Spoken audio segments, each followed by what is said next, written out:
Hey guys, welcome back. Hopefully my mic is working. I just did lawn care, kind of cleaning things up, blowing everything off. We're gonna do probably the fastest garden tour you've ever seen. And I'm thinking about doing a possible giveaway. That will hopefully come up in the next video or two, and we'll see who wins. But I'm going to turn the camera around so that you can kind of see what's going on in the garden right now. It is August. I am in zone 8B. Whew, I'm hot. Even though it's nice today, it's not that hot, but I am hot because of doing all the work. It doesn't take me long, about 45 minutes, but I have to be careful because I do have poison ivy that outlines the entire property. So I try to be careful not to touch anything if I possibly can. I usually do get poison ivy every single time I cut my yard, but it's not too much of a big deal for me. I don't get a super bad reaction to it, just like a minor rash for like a day or two, and that's it. Let me turn you around so we can get this going. Don't mind the chairs. Gonna try and refinish those. My daughter had this impulse wanting to grab them off the side of the road. They are actually really beautiful chairs. See if we can whip them up, keep them kind of the color they are, but just reupholster them, clean them up, and see what we can do with them. But this is my patio, my side garden. I don't know what else to call it. I think some people call it like a pet. I don't know. It starts with a P. Petier, Pater garden. I don't know. I'm not fancy. My side garden. That's what I call it. So when I come out of my garage door, which I need to still clean the algae on this side, we get a lot of, the sun comes from that corner, this back corner, and it goes basically at an angle in this direction behind those big pine trees.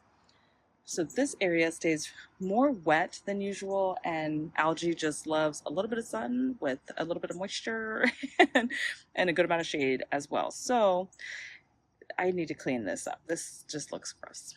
We put in some new shingles, which is nice. We don't have a lot of cracked shingles anymore, so that's great. But right here are my two pepper pots.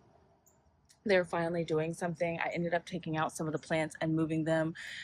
This one has quite a bit of peppers on here. I don't know which pepper plant they are because I had to move things around. I'm terrible at labeling. I probably won't label.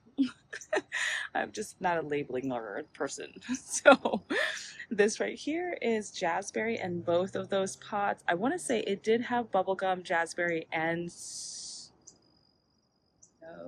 in it. But the other ones, I had to trim it back really hard so that it can come back a little bit better, and they're just now starting to really flesh back out. So we may have other colors coming through, but it should have been jazzberry, snowdrift, and bubblegum were both in. All three of those were in there. And I just paired them together. The pots are different colors, but I think it still plays really nicely. I don't need symmetry in the pots being the same, but it's nice to have a balance. The wonderful set that my mom gave me. I still haven't found anything to put in that pot. I did try putting a coleus in there, something that I didn't have to worry about too much, but it's too hot right here. This gets mostly sun all day long until the sun hits past the house. So it's in the sun it's not even 10 o'clock yet. I don't even think it's 9 o'clock. It's 9:01. So it's already been in the sun for at least an hour or so, and it won't be in the shade until maybe 2 or 3 o'clock. So it gets a good amount of sun. I also have this rubbish of a bin. This corner is just a mass of everything. I am going to take this box out.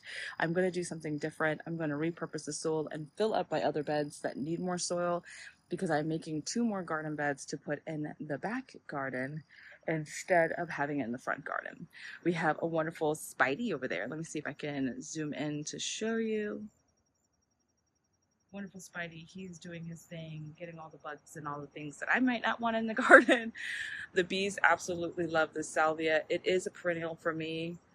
I am thinking about lining I have like 2 or 3 of them actually, and I'm thinking about growing more, and I'm going to line my fence. This fence goes all the way down and then into the front yard, down our driveway, and I'm thinking about placing the salvia over there because it really loves that spot. It's gotten really big and bushy, the one that we do have, so I'm thinking about doing that. I do have gladiolus here. These gladiolus are fairly old. They've been here for many, not in this particular spot, but they have been growing on at this home for decades. They were the ones that my grandmother may have planted at some point in time, and they're absolutely beautiful. Hopefully I can see if I can like put up a picture of what they look like. I have bumblebees always sleeping in them. They are just a stunning gladiolus. Maybe I can like do that as part of the giveaway.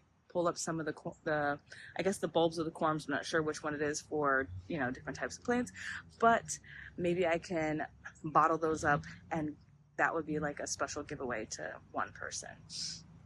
I do have snowdrift right here, as well as jasmine, and I know everyone always has that thing about, uh-oh, you have that neighbor who plants star jasmine, get away, but I don't care. This is right here. This is right here on my trellis, and it's going up. I have grapevines growing up on this side towards me. On the other side, there are I think it's the Eden Garden Climbing Rose. It is the pink one, because there is actually more than one color of Eden Climber, if no one knew. I think there's like a red and some other one, but there are a couple of types. On the other side of this star jasmine is going to be grapes, and we'll take a look at it. They are being defoliated right now because it is a nice sweet spot for the pests to come out and do their thing. I did end up having to take out that glow-in-the-dark similar petunia, not a super petunia, but a petunia that was a glow-in-the-dark one. It did not like it. It was too hot. It was just too gross over here for it. It did not survive. And it was $80, almost $100. I did not pay for it. So this is the other beds that I did. This one needs to come out. It is not doing so well. I think the pests are getting to it, and it's like the end of the season. These are getting tired. We're just going to take it out. No big deal. They have lasted since, I want to say, April is when I think we may have put them down. And then what I did plant in here, though, was snowdrift again, and I want to say that might be violet, super petunia violet, or it might be the other one, I can't think of it, royal velvet. It might be royal velvet. We'll put up what it was prior to. Like I said, my other grapevine, it is getting full with pests and being defoliated. If you can guess what it is that's defoliated, 10 points for you. Thuja, or they like to be also called North Pole arborvitaes.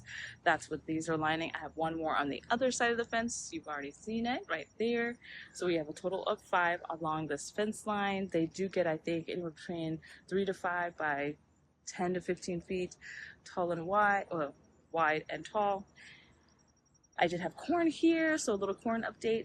This side did not do so well. The other side, you can kind of see it. It's almost up to my chest at this point. So I'm not sure. This is kind of stunted, whether it's the soil was bad or the corn was just not that great. I did cut the grass, but if you can see, I missed a spot. I do have things growing in here. I have carrots, but if you notice, a lot of the carrots are not there because I have a bunch of caterpillars defoliating literally everything. So I reseeded some more seeds in here because they keep coming and mowing them down, and then I plant some more and then they mow them down again. I don't know what this is, but it is growing. I do have some cabbages, not cabbages, I think I did squash. Look, there's some ones right there. Look at these guys. They're just everywhere. They're just having a ball. They're just having a, you know, forage for everything. I did plant a couple of different types of squash in here. Hopefully we'll get something. That one's just another, like a sweet potato type vine. My marigold finally is doing something. I do have some okra growing in here. There's like 5 of them, 2 in the front, 3 in the back. Just a bunch of different types of brassicas, lettuce, things like that in here. This is from a peanut. I found a peanut on the ground somewhere. It was already growing on its own, so I planted it in there. I do have sweet potato vines, like actual sweet potatoes, on the other side. This is the corn right here. It is getting big. I don't know if we'll get anything. It did say it was like 60-ish day, 70-ish day. We still have about a month and a half or 2 before we have our first frost in like mid-November-ish. Another bed. This is also getting defoliated by caterpillars. You can kind of see where they've been munching. I have to keep coming out here daily just to see, and I typically just pull them off and throw them in the yard. Let's see if we can find one, because they're just literally everywhere. You can see where they're just munching on everything. Look at that, just munching on everything. So I'm trying to keep them off of these guys. If I can't keep them off, I may just have to put a shade cloth or something over here just to keep them from munching on them so much. Over here is kind of like a new bed. It's kind of something that we just started this year, and I ended up taking out all of the zinnias or zinnias, however you pronounce it. So now you kind of see the bare bones of everything. I have a rose, don't know what kind it is. It was my aunt's. I got it from her. I need to do some more trimming on it to give it a better shape because it was just wonky. So we're going to try and fix that. I have 3 more of the Northbow arborvitaes behind this type of hydrangea, which I can't think off the top of my head what it is, but I'll put it up there. I want to say it's I don't know if it's Incredible or not. It might be Incredible, but I'll have to double check just to be sure. But I have 3 of the thujas. There are some hollyhocks in here growing that I grew from seed. They did nothing this year. Maybe they'll come back next year and we'll see something. I have no idea. I don't even know if those come back or if they drop seeds and come back. So is it biennial? I'm not sure. Perennial, where they grow every year and they grow to the ground and then come out again. I don't know. We'll see. I do have this hibiscus as a summerific edge of night hibiscus. My hibiscus have been kind of weird. This one hasn't been doing anything crazy per se, but they've been kind of behaving weird where they get into a rut where they don't really want to bloom and then they just start blooming again. I'm not too sure what's happening with it, but it's in here.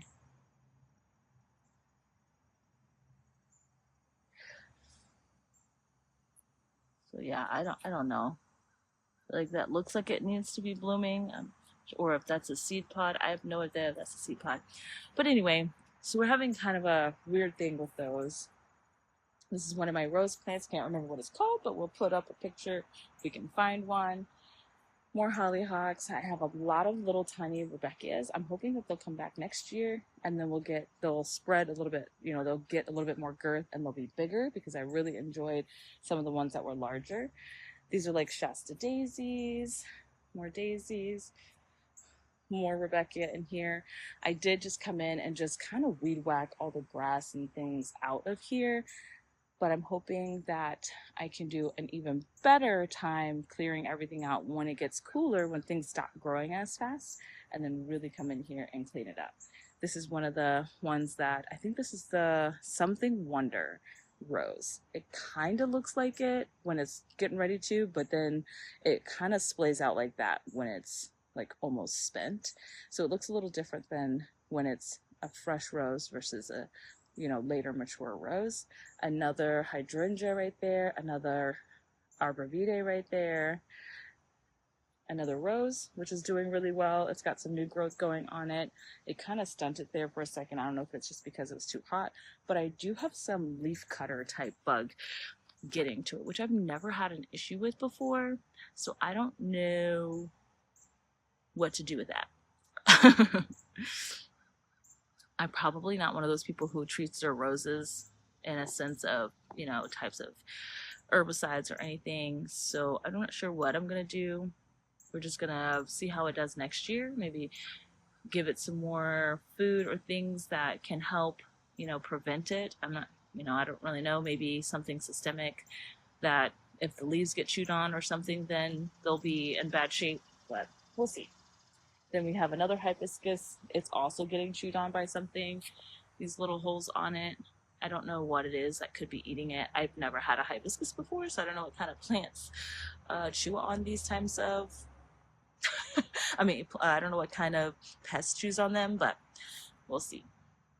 Now this happened to some of it. I don't know why that happened. This one broke off because of the wind, but this one, the texture and color of this just... I don't know. It just went weird. It just was kind of weird. But it seems to be everything else seems to be doing okay.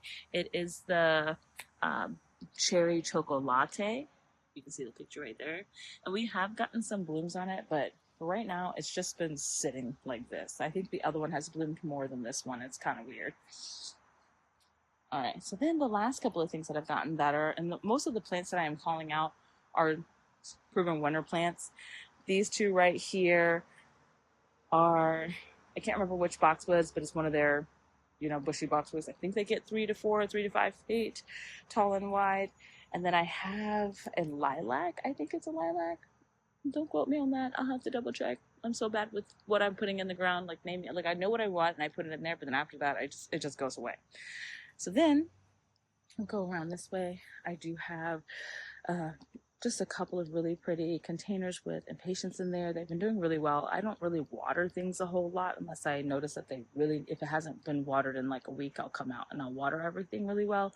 Aside from my seedlings that, the vegetable garden kind of needs to be watered more regularly. But these plants, I have not watered them in over a week and they seem to be doing just fine. And this is where I place the New Guinea impatiens over here.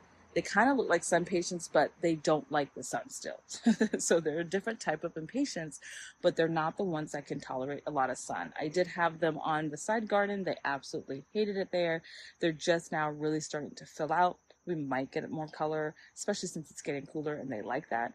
This probably will be able to stay out much longer until frost, and hopefully next time it'll be big, beautiful with blooms. And here are my other super petunias. There was a super petunia, I think it was like Finch. I'm not sure how do you say it, but it was a yellow one. I wasn't really pleased with the yellow one. I think I had 2 of them. They both died. But the ones that I have that are surviving are the ones that I actually really like the most anyway. I'm not a really big fan of yellow.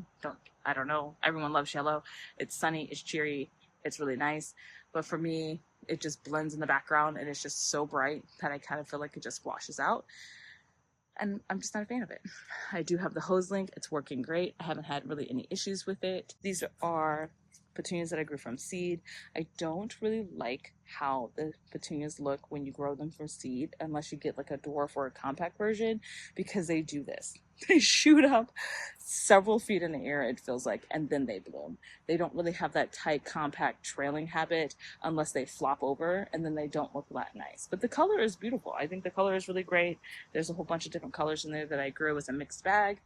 There's also a hydrangea in there. I want to say it is like a panicle kind. I don't have a name on it. I got a clipping from someone. And then I also have this, which I do notice I am having pests eating my petunias. I've seen droppings and evidence of it. I guess it might be budworms. I'm not sure. I haven't seen the budworm at all. But this one is not the same. Even though I did like the same bag of seeds, some of them are a little bit different in color. I actually finally have dahlias again, which, to be honest, if I can find a dwarf variety just like this from seed, because I don't want to buy the annuals because they're expensive, but if I can get seed ones that look just like this, because I think this is a seed one that I got before, but if I can get another one that's just like this and just dwarf variety, I would just fill this entire container with just those. And this is yellow, and like I said, I'm not a big fan of yellow, but this lighter creamy color is absolutely stunning to me. It's really pretty. I don't want to be like some of those people who are like, oh my gosh, it's gorgeous, but this is actually really pretty. They just bloomed. I didn't see them until just now. I've been waiting for them to bloom, so they are really, really pretty. I mean, let's just give them their 5 seconds of fame. Okay, I'm done. So that's basically it. I don't have a lot to show you guys. My garden is not like a massive garden. I don't spend hours and hours in the garden. It's just me working out here. So the best I can do is working on it slowly. Oh wait, I have to show you plant depth. Hold on. So I try and plant, oh, there's a spider web right here. Sorry, Spidey, you can continue on. Anyway, so this is another spot that I try to have planted. There's this grass, like, I don't know. I think there's a grass in the Super Petunia lines, not Super Petunia, in the Proven Winter lines. I have my own little, I don't even know what kind of grass this is. Like, it's just growing on its own. Maybe I should replant it or sell it. I don't know. Is it a bad grass? Anyway, but I did plant some, I think it was the persimmon. I think it was like a petunia from Proven Winners. I'm not happy with that one either. It does nothing. I've moved it to 2 different locations trying to see if I can get it to work. It did not like the spot either. So I'm gonna have to find something to plant in here because this is literally like a placeholder of other plants. Remember, they're not weeds, they're placeholders. So yeah, so I'm gonna have to figure out, these are seeds that came out of the soil that I had delivered. I am still plucking those out. They are not happy, and like none of these are happy over here. So I'm gonna try and see if I can just clear some of this out. I might move these guys somewhere else. The petunia, not petunias, but the impatiens might survive if I put them in the shady spot because they're hanging on. They're still trying to grow, but they're just not doing so well. So we'll see. It. I don't have anything else to show you guys. It's just me back here. The garden's not super large, but you know, it takes time, it takes money, it takes planning. I don't do planning, but it takes time, it takes money, and things right now, I am just enjoying it. You know, I don't want it to be something heavy and just, you know, trying to, you know, make it look absolutely gorgeous and thousands of dollars in here. It's a process. It goes slow. It goes the pace that you're willing to let it go, and that's okay. Now I am going to. Oh, there's another. Sorry, another one. Maybe it's not the shortest video you've ever seen. So let's see. There's 2 more containers I can show you real quick. I haven't changed out the containers, but I have chives and I have lavender. I just literally did this 2 seconds ago because I thought I was recording and I wasn't recording, so I'm gonna say it again. But this is lavender. I grew it from seed. I had a bunch of them, but when we tore down the containers, some of them did not make it. They did not make the transplant. I know that can be an issue because obviously some plants just don't like being transplanted. I put 2 of them in here. One of them looks like it's dying. We have a lot of moisture and a lot of heat. I just don't think it likes a lot of heat. I mean, a lot of moisture. It can tolerate not getting water for a while, but it absolutely hates getting watered even every other day. It doesn't want it. Like, you just need to put it in there, forget it, and then when you're like, oh crap, I haven't watered it in like a month, go water it. But we just get too much water here and too much, it just doesn't like it, and it's so high in humidity. But if you know a plant that's lavender that can withstand our cold, we get pretty cold in the teens, and then we get a lot of rain and a lot of humidity. We're 8B, so if you know something, drop it down below in the comments so I can go look at it, and maybe I can find lavender, just because I really thoroughly enjoyed having it, just because of the smell, the texture. It's just really fun to have. It'd be great if I can get something again. I hope you guys are having a wonderful week. Be safe out there. I'll see you guys in the next video. Bye, guys.